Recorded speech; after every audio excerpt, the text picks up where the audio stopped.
But Peter, standing up with the 11, lifted up his voice and spake forth unto them, saying, Ye men of Judaea, and all ye that dwell at Jerusalem, be this known unto you, and give ear unto my words. Ye men of Israel, hear these words.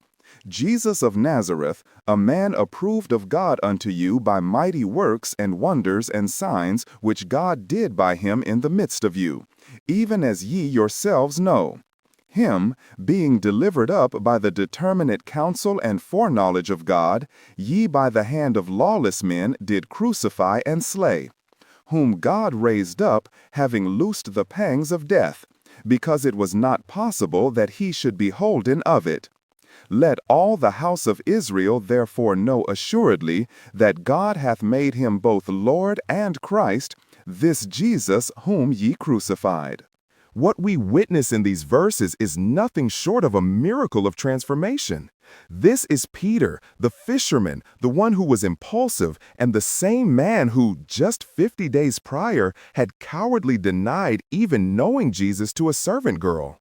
Now, filled with the Holy Spirit, he stands before thousands in the very city where Jesus was executed. He doesn't offer a gentle, seeker-friendly message. With breathtaking boldness, he acts as a divine prosecutor, using Old Testament scripture and the evidence of the resurrection to prove that Jesus is the Messiah. He directly confronts the crowd with their complicity in crucifying their own Lord. This isn't the voice of a man powered by his own courage. This is the voice of a man completely yielded to the Spirit of God. Peter's fear has been replaced with faith, and his timidity with a trumpet-like clarity that would cut to the very heart of his listeners. This reminds me of a young man named David, a junior firefighter in a busy city firehouse. He was book smart and had passed all his physical tests, but he was plagued by a deep-seated fear of heights. On several training exercises involving tall ladders, he had frozen, unable to move. His captain, a veteran named Miller, saw potential but worried the fear would endanger him and others. One night, a massive fire broke out in a 10-story apartment building. A call came over the radio that a mother and her child were trapped on the 8th floor. The internal stairwell was engulfed in flames. The only way was the exterior ladder truck. As the huge ladder extended towards the window, the firefighter ahead of David was injured by falling debris. Captain Miller looked at David and simply said, "It's on you, son. They're counting on you." In that moment, something shifted in David.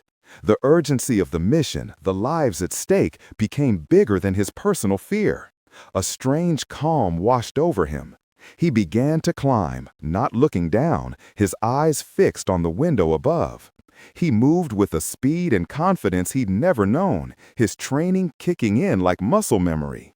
He reached the window, broke through, and brought the mother and her child down to safety. When his feet hit the ground, his crew looked at him with newfound respect.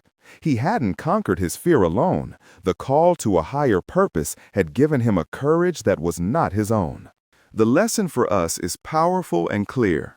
Like Peter's denial or David's fear of heights, our past failures and personal inadequacies do not disqualify us from being used mightily by God.